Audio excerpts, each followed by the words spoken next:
apparently both. So, wait.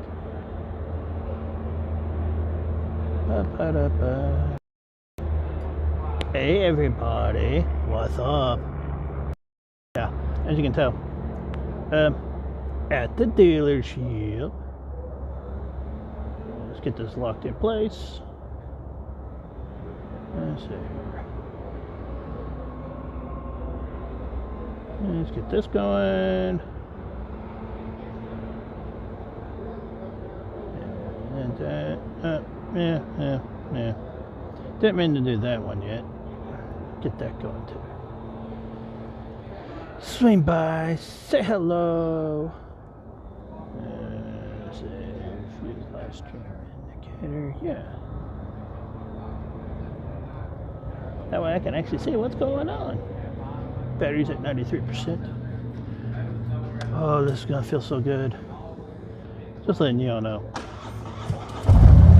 It's been 2 weeks. 2 weeks too long. That said, we are gonna be riding. Currently I'm at 59,176 miles. Hang on a minute. And hopefully that fixes it.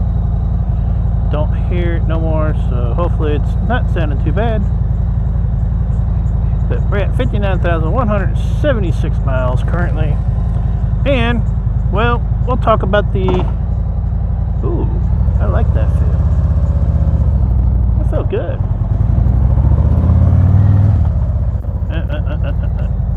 Yeah, we're fixing a mess up here. Let's get that going too. Ooh, gotta get used to the new spot on the clutch.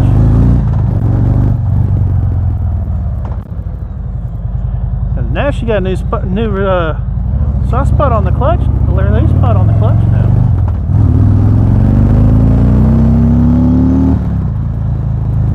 So, yeah. 2 weeks, no bike, yeah.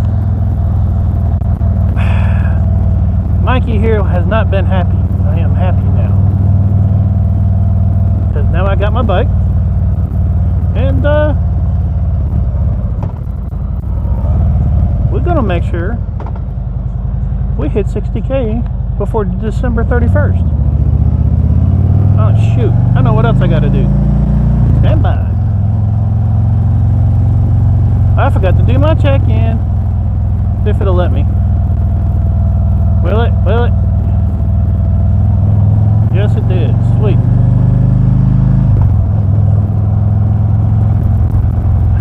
Hey, you stupid thing. Wait. Trying to get this thing to start recording my ride so I don't miss out on my miles. Alrighty, now we back.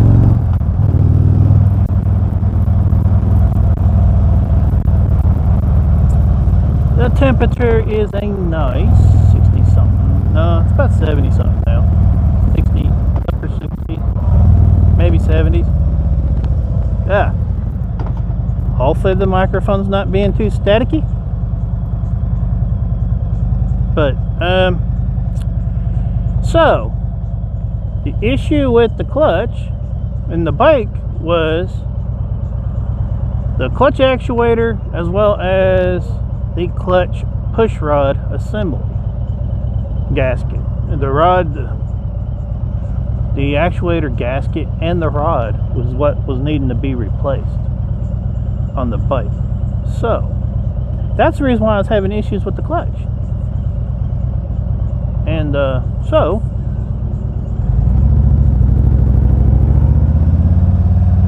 that's the reason why I couldn't shift gears or any of that other stuff.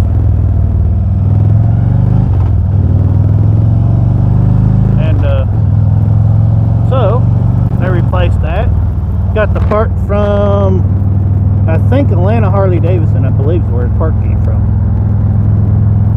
So shout out to them for working with Mountain Creek. Because going for them, working with them, well, they'd still gave up the part whether they knew it or not. Because I'd have just simply rode down to Atlanta and picked it up myself. So now that the bike is up and running, I am riding. And I think, I don't know if I want to go down 286 or go across 52. Not sure which yet. I could go across Fort Mountain down here, just 20 minutes outside of Dalton, Georgia, where I'm at right now currently. And I'm hearing a bunch of static, so give me a second and we'll work with that. Not sure what the deal is with the static, but whatever. It is what it is.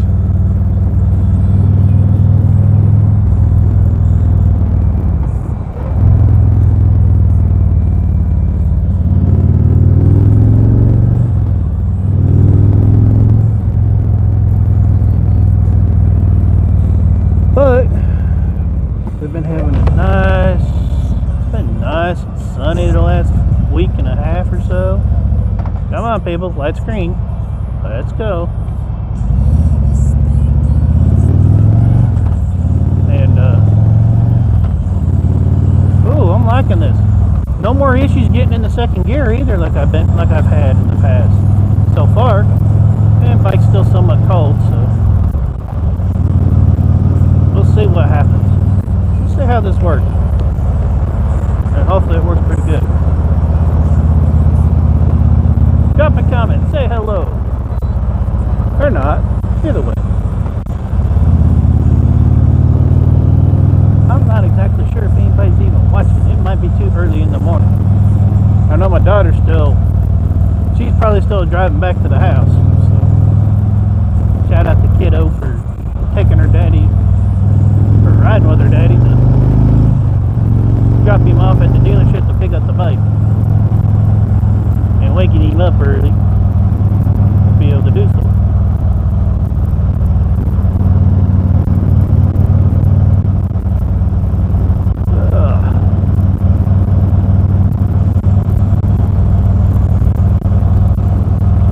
But I'm gonna have to check. I'm gonna stop here in a minute if I don't get caught by one of these red lights just right. And make sure I forgot to do a test thingy to make sure that I can actually see that the text is working.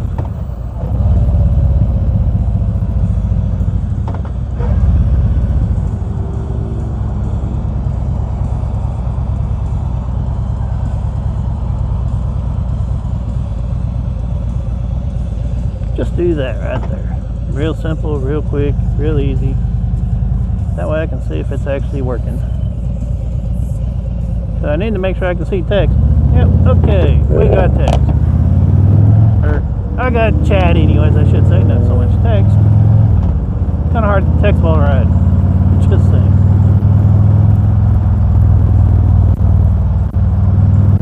Hopefully it sounds good. If it's not, say something in chat.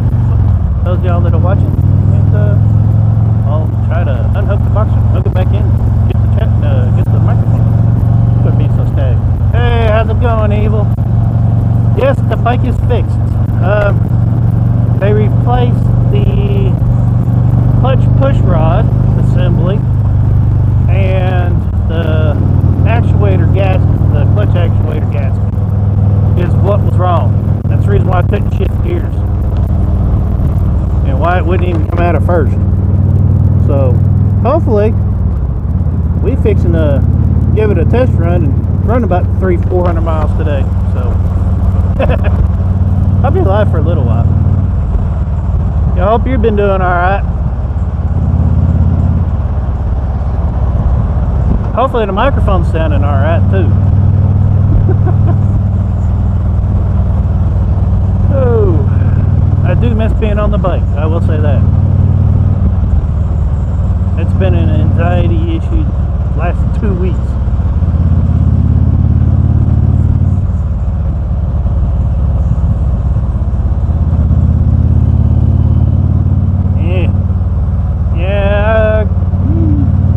All my house stuff has been done for the last little bit. I guess because I ain't really had the bike to be able to ride to do anything. I guess that's one good thing, I guess, from the bike being tore up. It's actually giving me time to be able to get stuff done around the house that needed to get done. Ain't nothing around the house getting done today. Because I ain't going to be around the house until probably it gets after dark.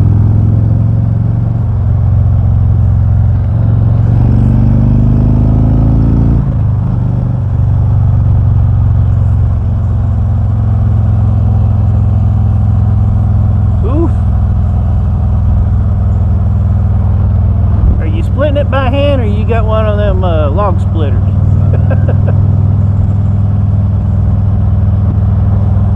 I mean, granted though, back when I was growing up, yeah, we had the axe and the little chisel thing, little wedge. Used to think it was fun. I'm not too sure. I think it would be fun now. Not my old age anymore. Granted, I'm not really that old, but still.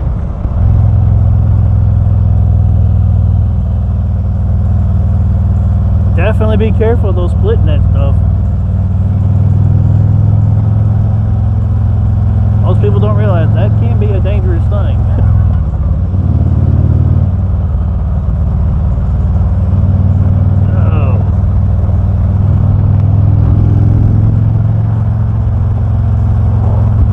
Bike is nice and clean. So here's the funny thing. If it wasn't for the warranty, it would have costed me about $400 and something just in parts and labor to have just the clutch issue fixed. So I'm glad I got the warranty, because that was about a quarter of what the extended warranty costed me, because I think the extended warranty cost me right about $1,600, $1,700. So about a quarter of the extended warranty was covered today for this bike repair. So yeah, I highly suggest anybody making bike payments, definitely make sure you keep that extended warranty good, because you never know when you might have some issues.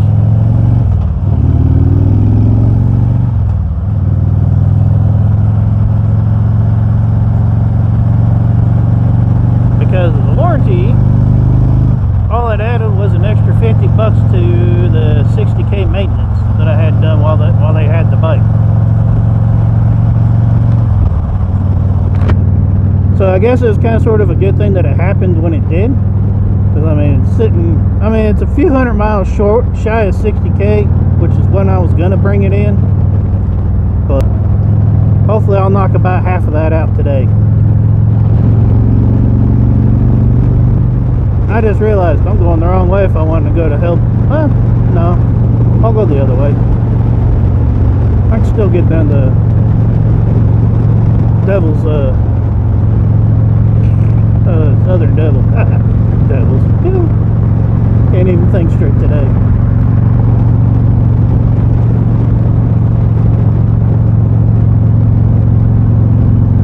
Just hopefully I don't end up with another speeding ticket today. If I do, I do. Yeah. Celebration of having the bike back, I guess.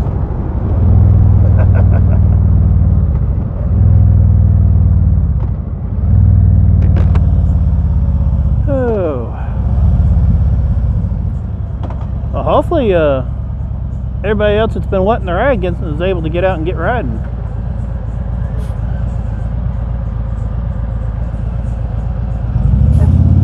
I mean, down here right now, it is beautiful weather to ride.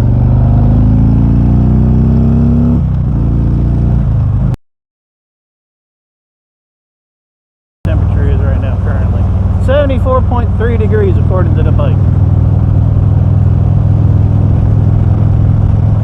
Oh yeah, sure. That wants to tell me, oh no, you don't have good enough signal. Pretty funny how I got full 5G service. So, yeah, it's just AT&T, I guess, apparently does not like me streaming. Oh well, they get over it.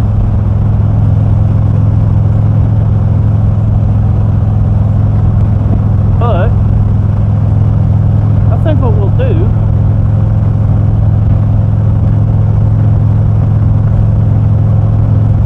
is I'll take 411 down to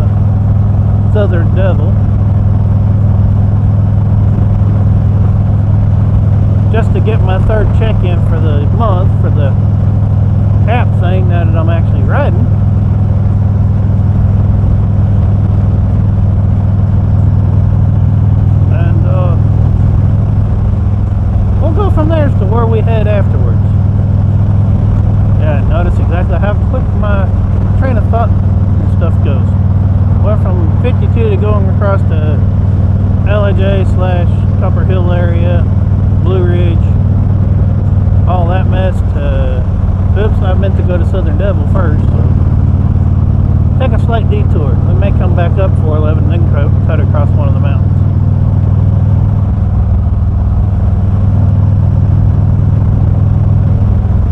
Or we hit Southern Devil, hit Cartersville, and then cut across to 515 down in Marietta, which is just north of Atlanta. For those that don't know where Marietta is, for me, it's not the technical Atlanta, but pretty much Atlanta. Once you hit Kennesaw, Marietta, all that, it's pretty much Atlanta.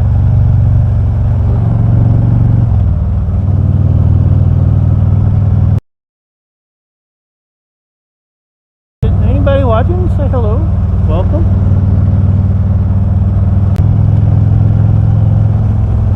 So, I ain't been able to do it live. Ain't really been in the mood, I guess you could say. I'm not sure how you want to put it, but we'll just say in the mood to make any video, to try to do the videos. I've sat down, I've tried, I've set them up, put them in DaVinci, started editing, then turn around and blank. Thinking though it's probably just me.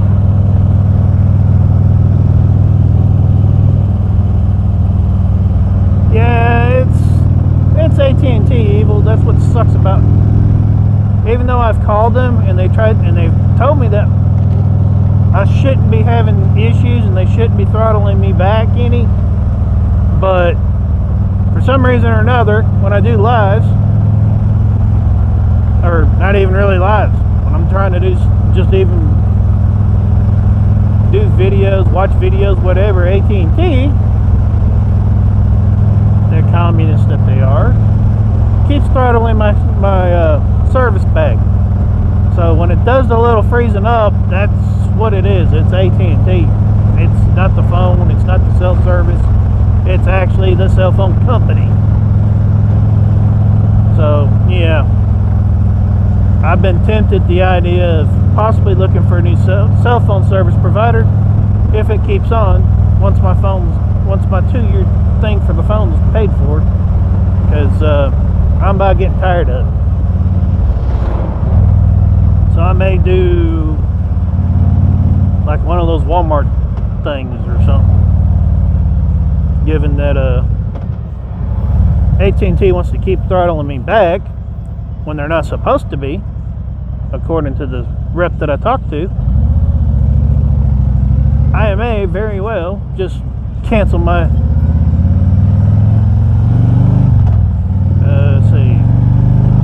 near 20-year relationship with AT&T is liable to come to an end if they don't stop with their nonsense. So yeah, telephone companies think they got the upper hand. Not really. Not with me. I pay for a service. They keep trying to figure out ways how to throttle it back, so I'll just pay for what I'm allowed to use, and they can bite it.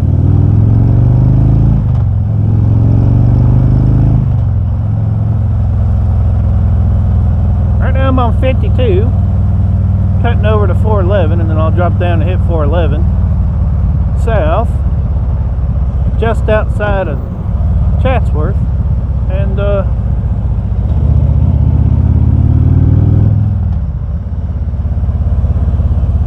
head down to Southern Devil real quick.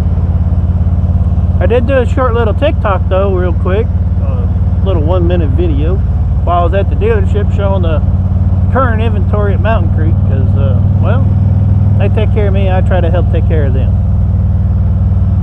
as much as little as the channel I am and stuff. Yeah, every little bit helps, especially dealerships these days. And when they do me right, I do them right. It's a win-win for both.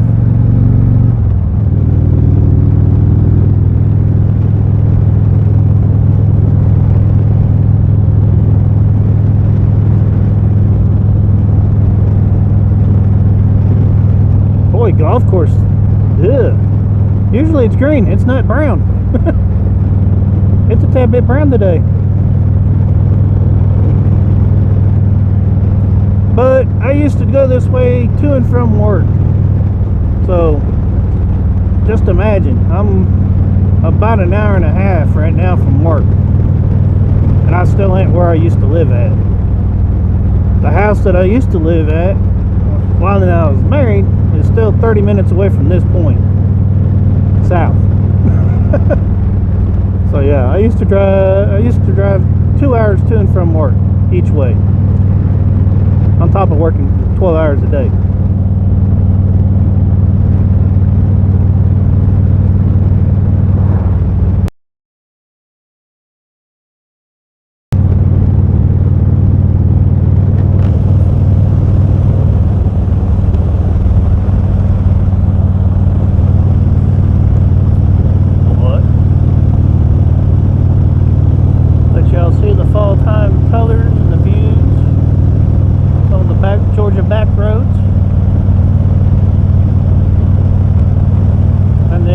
This evening, I might stop the live once I get ready to head out of Southern Devil. I might stop the live at that time, but I know. But for now, I'm gonna stay live, chit chat with y'all. Being it's been a while. Shoot, it's been it's been almost a whole month since the last live. Wow, just realized that. Last live I done was day 6 up at the Smoky Mountain Rally. So yeah, been busy with work and didn't have the bike. Granted, I know not an excuse not to be doing a live. I know, but it is what it is.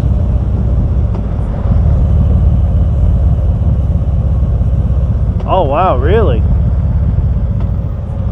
Yeah, they're starting to fall now pretty decently,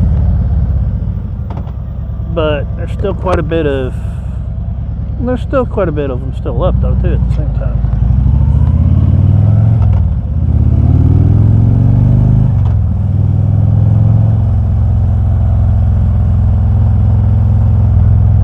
Wow, it's been a while since I've been this way. Somebody's doing some clearing over here. All this area off to the right hand side used to be nothing but trees. Now it's nothing but dirt. Somebody fixed to build something there.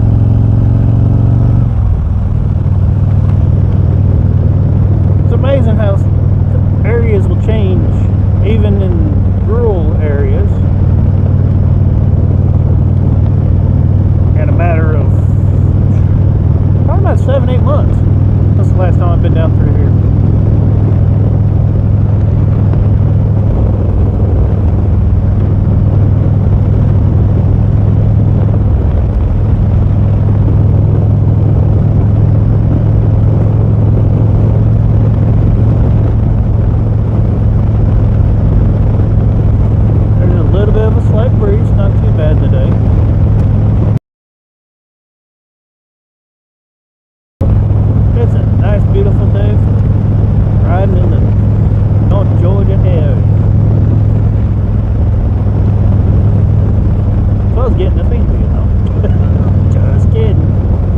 Joking about it, I'm going to end up getting one.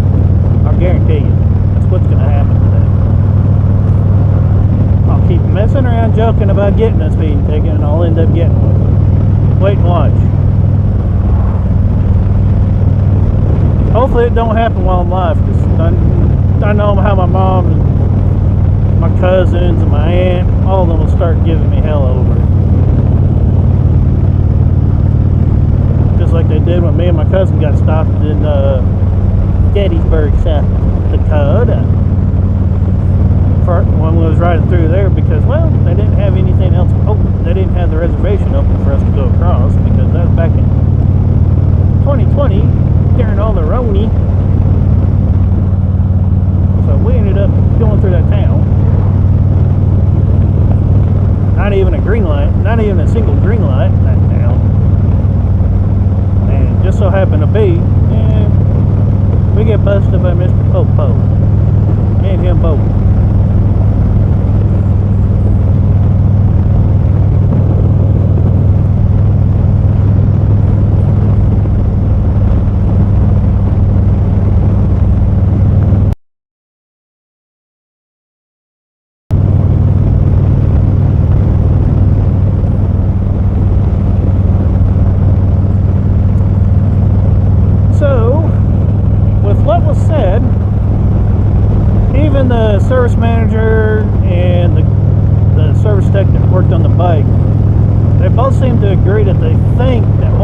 likely the issues that I've been having since about 6 months after buying the bike, about the bike not wanting to go in the second gear real easily, or it pops out real easily,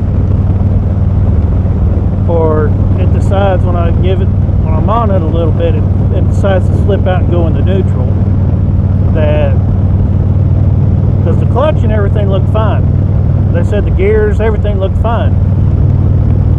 But it wasn't until he put his hand on the actual button that's on the clutch, on the hydraulic clutch button, is when they noticed that there was a little bit of fluid coming out from around the clutch push rod and the gasket that was there, and he got to looking at it and realized it was torn.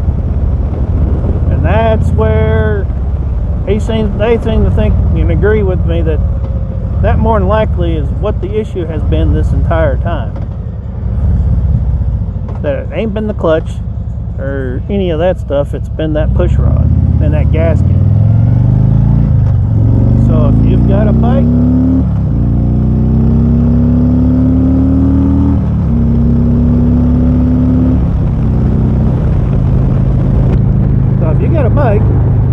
that's giving you issues switching gears or staying in gear,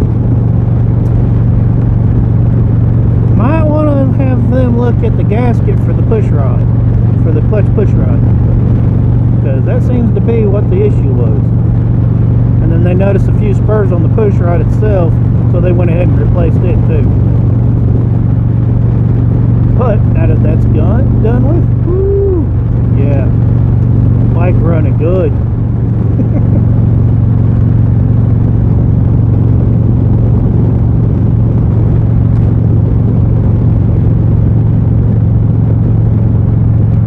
Yeah, right? That's true evil. It is kind of sort of extortion, because, I mean, really.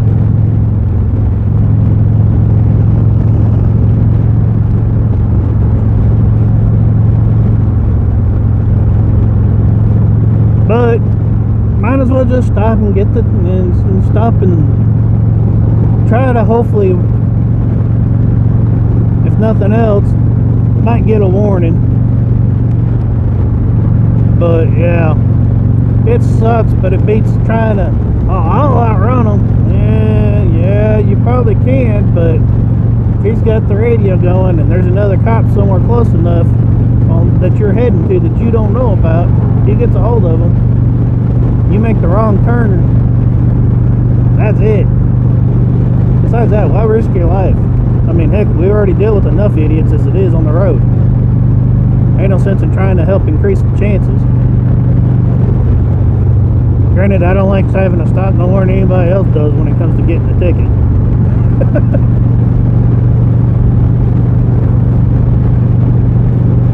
And heck, I even have an FOP tag from work, and I still don't get away with things.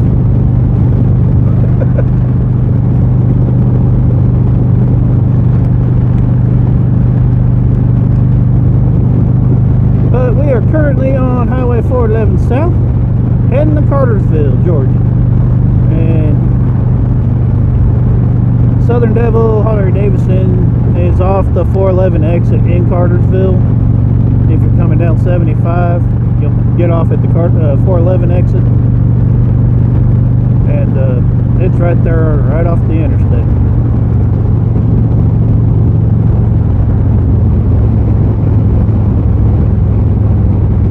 Nope, you can't outrun a Motorola, that's for sure. Not even in a fire truck you can't. Trust me, I would know. I've blown by a few deputies before going to the same car wreck before in a rescue truck, so yeah.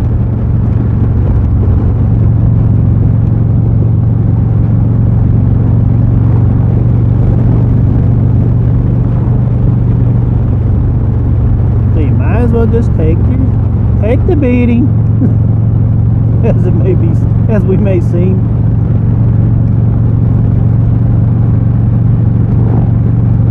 And hopefully you get lucky enough to catch the cop in a good mood, because they're actually going to be surprised when you stop instead of trying to outrun them, that you may just get off with a warning. I mean, yeah, you always got a better chance of getting a ticket, but there's always that chance of just getting away with a warning, especially if you just stop, not have to make them work for it.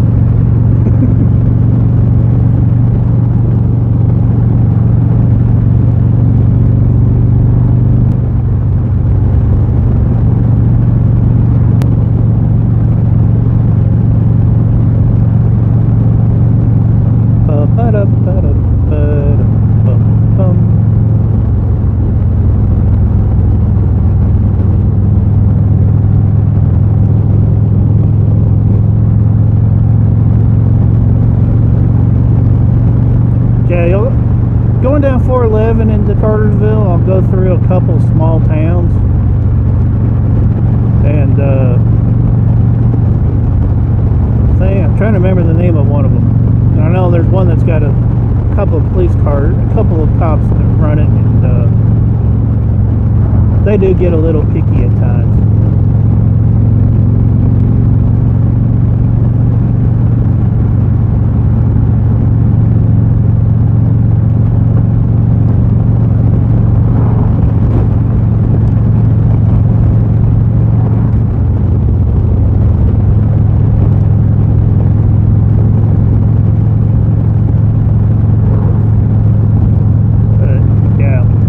Loving my anxiety level's starting to, all those issues are starting to just mellow out now. Because they've been on overload because I ain't been able to get on the bike. I'll just say that.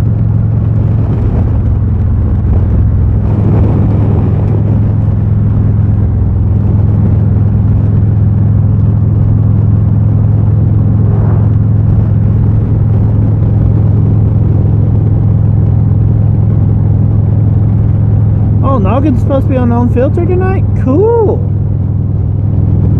And Rhoda's gonna be on dark Harley. Cool.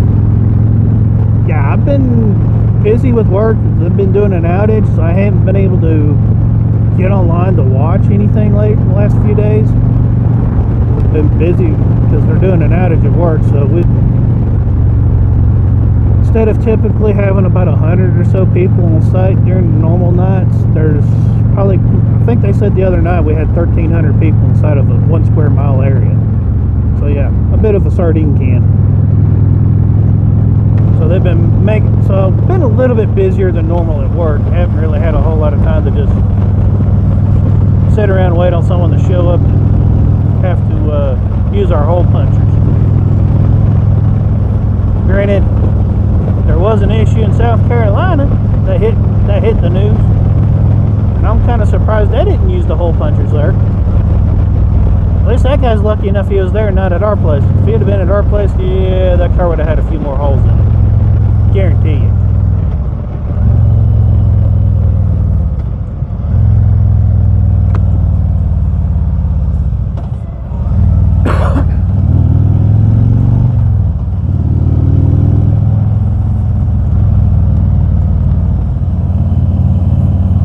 I'll have to make sure I try to get back to the house in time. Oh, that's the name of the place. Fairmount's the name of the small town. And you gotta be careful of if you're traveling 411 south in Georgia. Yeah, I'll have to make sure that starts at about 7 or 8, right, Evil?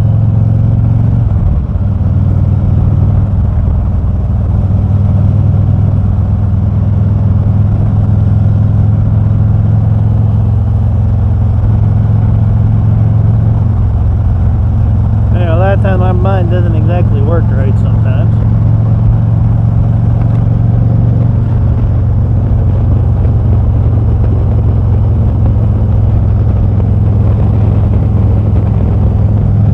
Man, yeah, right? I've never known it to be a gang. I'll just say that. I've never known clubs to be gangs. Not at all. I mean, didn't exactly grow up directly with the bike, with the whole biker thing. My uncle's always ridden a bike. My grandfather rode a bike. And I know my grandfather was he was in real good, as far as I can tell. I'm not entirely sure if he was a member. May have been, don't really know. Mom doesn't really talk about it much, a whole lot, but I know she got nervous as heck when me and my cousin went. Her and my aunt both got a little bit nervous when me and my cousin went to Sturgis for the first time. And so, yeah, their colors are red and white. Something about Interstate 81. We'll just say that. And Mom's told me several times that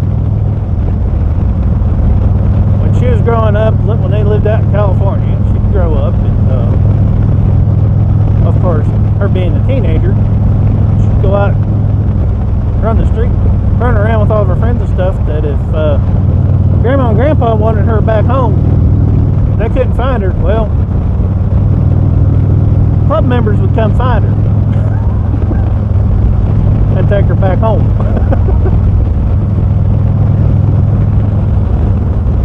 So there's that. One of the stories that we were told by my uncle about grandfather, which is pretty cool, about how there was a bar or something in the town that they lived in. He had I think it was a 61 Panhead, I believe, that was red and white. And this bar, for some reason or another, something about the bar, he got mad at the bar owner or something, about something, my grandfather did, and took his bike into the bar, did a burnout in the bar, and then was banned from having the motorcycle at the bar at any given time. So once they banned him from being able to have the bike at the bar, he started riding the horse to the bar that they had at the time. And from what I remember, he actually rode the horse through the bar. And supposedly that was the end of that. But yeah, so I've never understood why people call them gangs, because they're not gangs. They don't go, you don't see them walking the streets. Well, their main mission ain't just walking the streets. Selling all kinds of stuff, doing all kinds of stuff, all that other stuff. So calling them gangs is just ridiculous. They're clubs. They take care of people. So, okay, so 6:30 my time. Ooh. I'm not sure I'll be back at the house by 6:30. To be honest, I'd like to be back at the house to watch that and catch it, but I got 2 weeks worth of riding to catch up on. I mean, if I really wanted to catch up on the riding that I've been doing for the last 2 weeks, I'd be riding down to Daytona and back. Just saying. I'm pretty sure I'd have about 1,000 miles ridden in the last 2 weeks if it was up to me.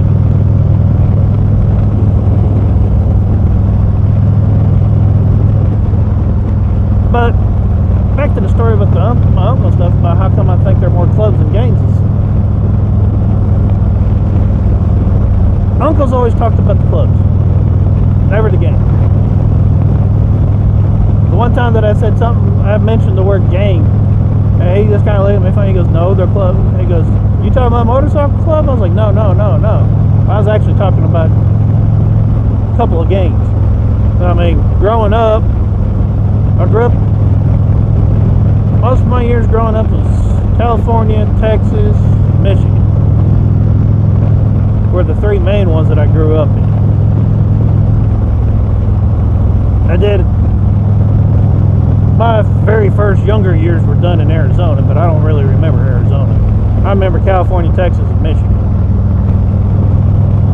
And we lived in Victorville, California, George Air Force Base, which is the reason why for the trip to California is the lawsuit against the Air Force for George. over the part of my leg issues, health issues that I've got.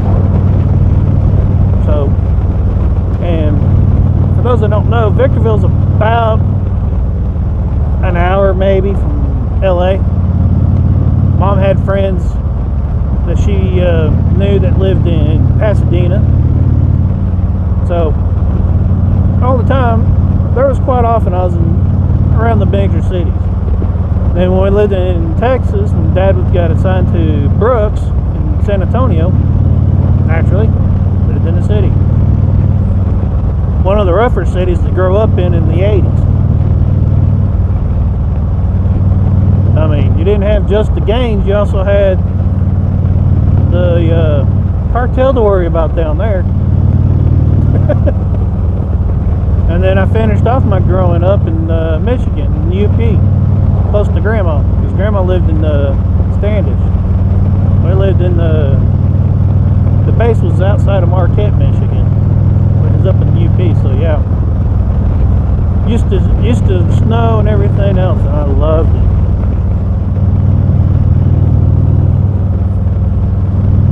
Then I went into the Marine Corps, served at Camp Lejeune, of all places, when I was in for the 2 years.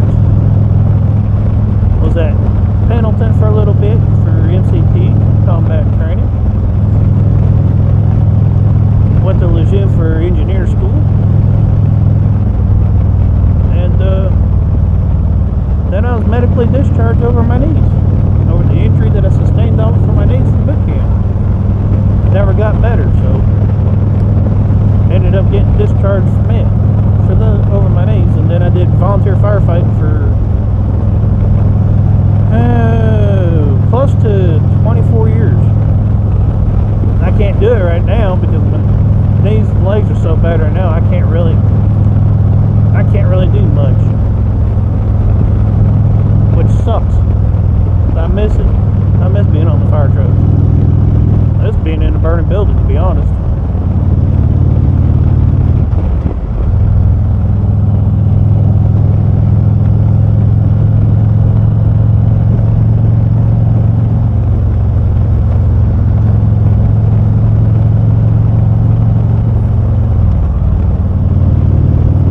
Yeah, I like this. Clutch ain't hanging up. It's nice and smooth.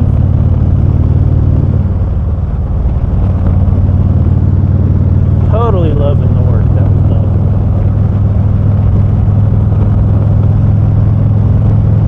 Right now, currently, we are in Fremont, Georgia, on Highway 411.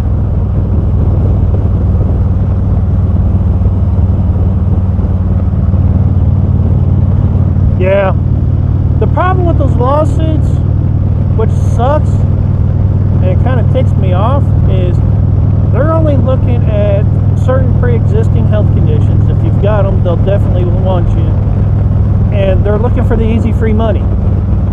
But what they fail to tell people is they're going to get about 35% of whatever they happen to win for you.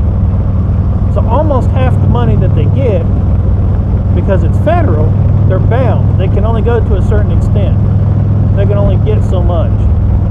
But being that it's with the PACT Act and everything, it's almost guaranteed that they're going to win something. If you was at Lejeune between 52 and 82, I believe is the set years, which granted, I will say this, for any Marine that's ever been on Lejeune, even up to this day, if you're at Lejeune today, you need to, and if you're having health issues, medical issues, file your PACT Act. File a disability claim via the PACT Act. Because trust me, I look at the reports. I pull up toxic reports from the Navy's website on a about every 3-4 months I'll look, and every time I look, they do a new testing. They find a new spot that they didn't know about before that's contaminated. So the set year thing should have been, or that are doing what they're doing, it's just going off of free, easy money that they see. And I can't stand it. Because there's other known issues besides what's pre-existing to the VA. I know that for a fact based on the chemicals that they're found. Why are you flashing at me for it? Speed limit's 40. I'm doing 38. Fight me. But the whole PACT thing and all that, if you live on a military base today, especially an Air Force base, let's rephrase that. If you live on any military base that has aircraft, Army, Navy, Air Force especially, Marines, Coast Guard, you are being exposed to toxins every single day within your drinking water. That is a fact. Not an assumption, but a fact. I know firsthand because I've actually paid to have people's water tested from the faucets that are currently living at KI, the last place I grew up at, because they're still hiding reports there. They don't want to talk about what they're exposing the population there to. And they're still being exposed even with treated water coming into the house. They're still being exposed to toxins. So, yeah. If you're a veteran or a dependent of some sort, or even currently living on an old military base, do your homework, look up the base, see if there's any toxic groups on Facebook, and if there is, join them. Find out what you're being exposed to, because 9 times out of 10, it could probably explain what you're having health issues with. And yet, 4 kids that grew up on the same base have it, that we know of. There are probably more, but we know of at least 4 people that's within the group that that's cool. Lucky. I'm jealous, Evil. I'm just gonna let you know, I'm jealous. Because until I got my glasses, I was actually looking at becoming a fighter pilot until I got glasses. Once I got glasses, I didn't care about school anymore because I knew I couldn't fly fighter jets. So I just gave up on that dream altogether. And then if I decided to go to the Air Force, if I was going to go into the Air Force, that was going to be the MOS I was wanting to be, was a crew chief. Because planes have always been a thing for me. They always have been. Always will be.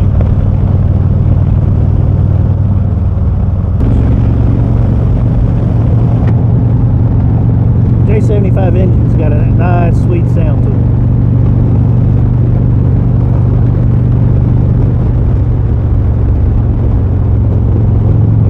I mean, 105s, the F4s, that's what I grew up. That's why I used to sit at the playground and watch takeoff and land all day long, every day. Mom was with the last F-105 Weasel Squadron that was active. So I mean, Mom was part of the paperwork ceremony for that whole thing. And then when we got to Brooks, I hated life. A kid that likes to watch planes and fighters especially all day long gets assigned to a training base. Dad gets assigned to a training base where there's not a single plane one flying. Yeah, that sucked. And then Dad got stationed to KI Sawyer, which was, or actually, yeah, KI, which was a bomber base. A SAC base, so I got to watch the B-52s and the KC-135s flying. We got there just after they removed the F-111s and the 106s. I think they left just a couple of years before we got there. The fighter squadrons did.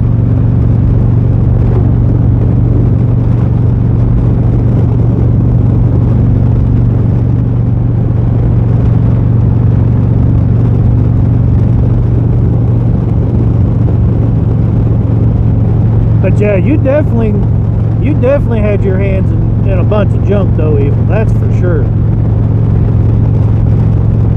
The PD 680, I think it is, or 490 or whatever. If you was up north where they had to do the de-icing, all that garbage. Heck, not to mention JP4.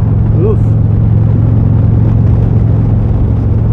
And then now here recently, it's all the liquid plastic.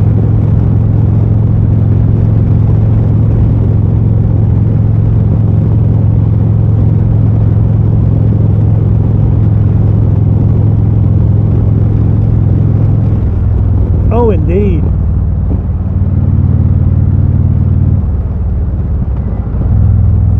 Most for sure corrosive cleaning fluids.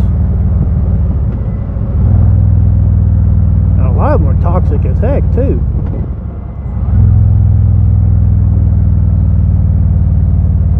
So we're coming up at the 411-140 junction,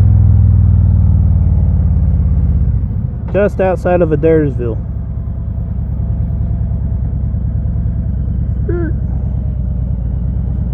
Come on, buddy. You was there before me, so come on.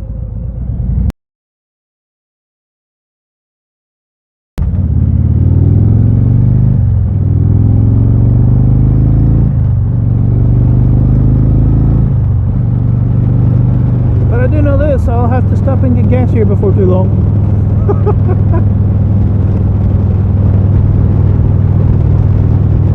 At least the good thing is I'm not out in the Midwest where it's really definitely not a good idea to ride below 50 miles left on a tank.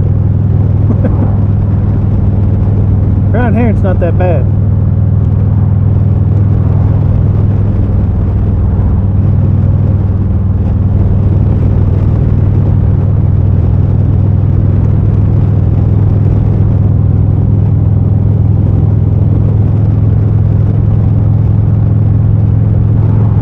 Which, I mean,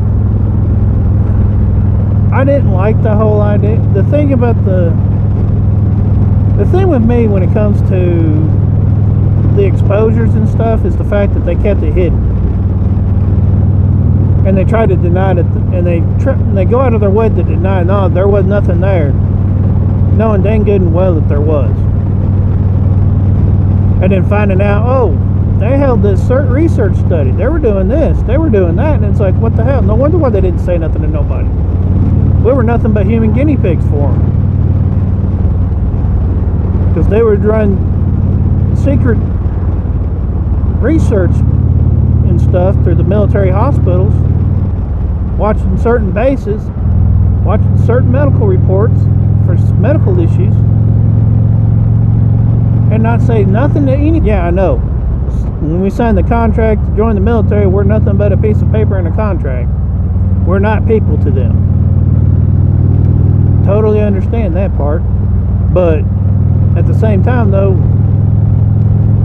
you don't realize that they look at your family this exact same way. They look at your family as being part of that contract, even though they're not, but yet they are in the military's eyes, and that's what sucks.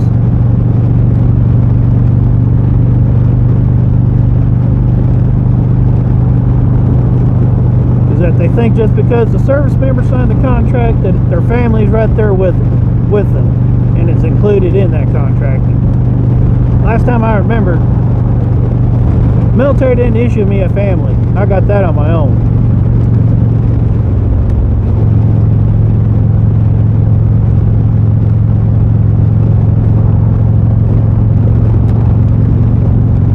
Heck, a lot of times military didn't like it if you had a family, because if you had a family in the military and you was in the military, you was actually considered by some commanders a liability.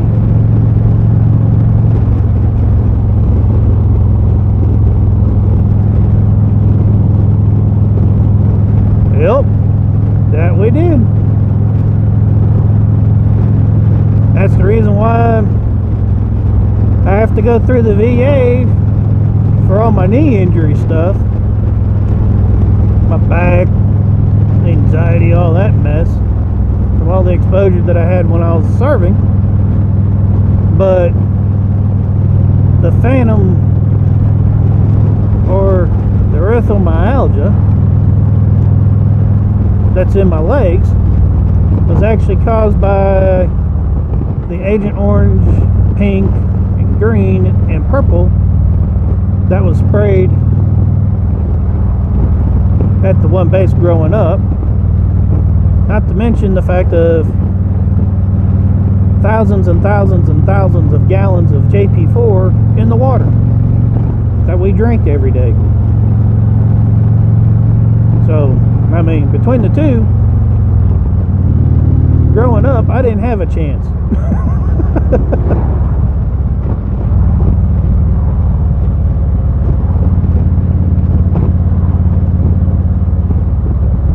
And it was evident when I got my medical records as a dependent that they knew something, because I had all kinds of redacted stuff in my medical records.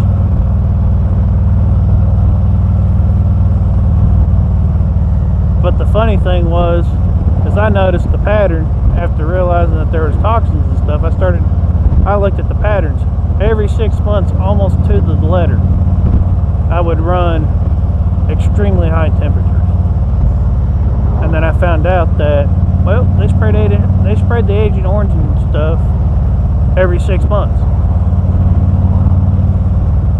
I was like, correlation here. About once every 6 months, I'd run 100 plus degree temperature for no reason whatsoever.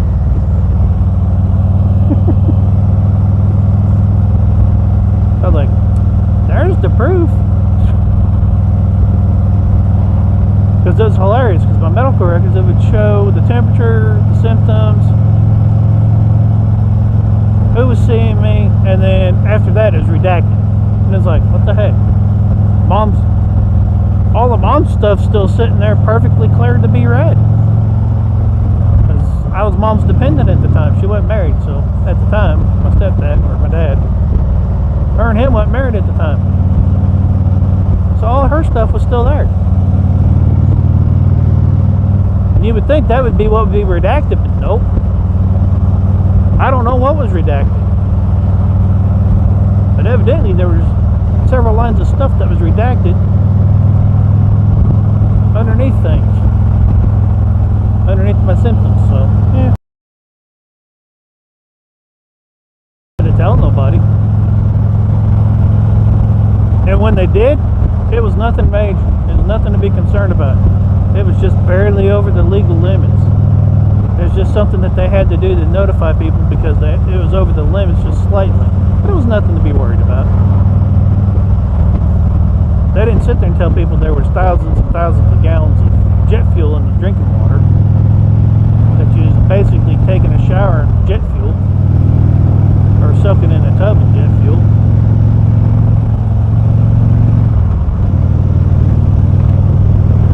Getting warm. Yeah, 77.9. It's turned out to be a nice, lovely day. Nice, warm, lovely day at that. Get down here to Southern Devil here in just a few minutes, and I'm going to shut this hoodie off.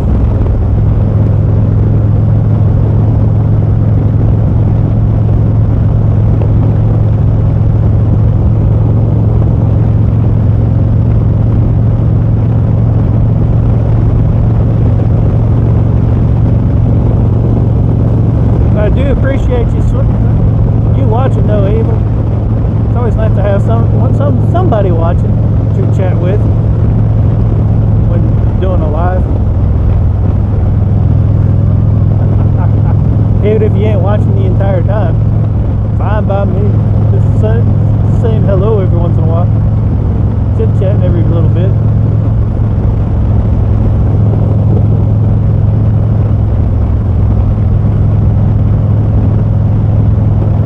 I haven't seen too many people, even still, I've seen a couple people attempt it and start trying to do it, but I still haven't seen too many people actually doing lives while riding.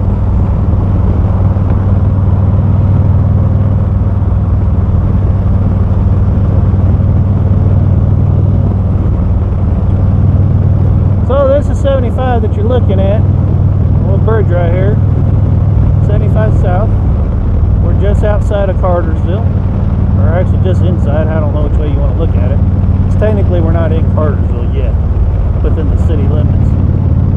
But you'll get off the interstate, which is right there on the right up here. And as you can tell, the dealership's right here on the right off of 75. And this is Southern Devil Harley Davidson that we fixing to pull into.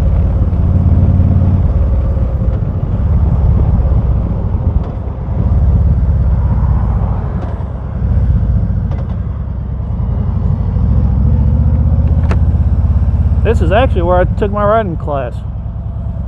Was down here. They got all kinds of bikes out here. All these bikes off to the left are actually for sale.